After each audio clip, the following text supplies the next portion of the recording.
This week's inspirational moment with Mikea features a local teenager who has spent years fighting complications from sickle cell anemia. The genetic disease affects blood circulation throughout the body.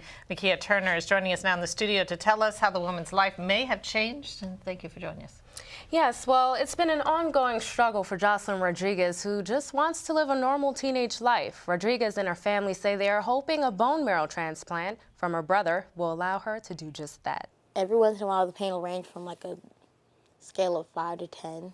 Diagnosed with sickle cell anemia at birth, 15-year-old Jocelyn Rodriguez says life hasn't been easy. I'm not going to say 1 to 10 because if it's about 1, then it doesn't exist. So. For years, she's experienced countless episodes of what health officials call a crisis, a sudden pain that often affects the bones, joints, and other parts of the body. She's been hospitalized more than 30 times. Well, it's like one of those days where you're doing something and you're good, and all of a sudden something hits you and you're just like, oh, okay, that actually hurts. That hurts a lot.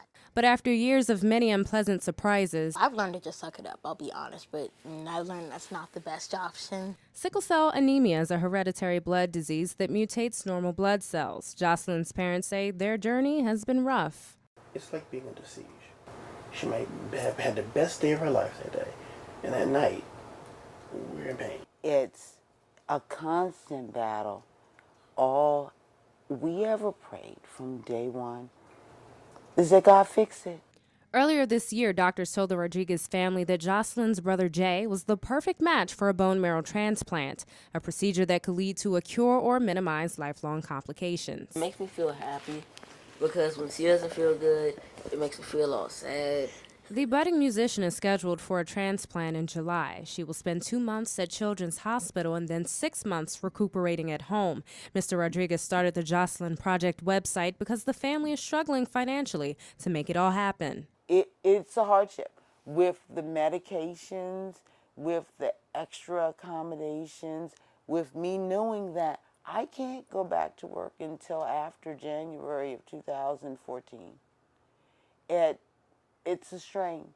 Earlier this year, the Rodriguez family started the Jocelyn Project, which raises awareness about the disorder and asks for your help in easing financial strain. Now, aside from monetary offerings, the family has received donations from people around the world. Check out these autographed hats from 2 professional rugby teams in Australia. They sent these donations for the family's Hats for Jocelyn fundraiser. I decided not to wear wigs or like anything else like that. I figured why not hats, because that's a good cover-up, I suppose. Our fundraising efforts are going to help Jocelyn.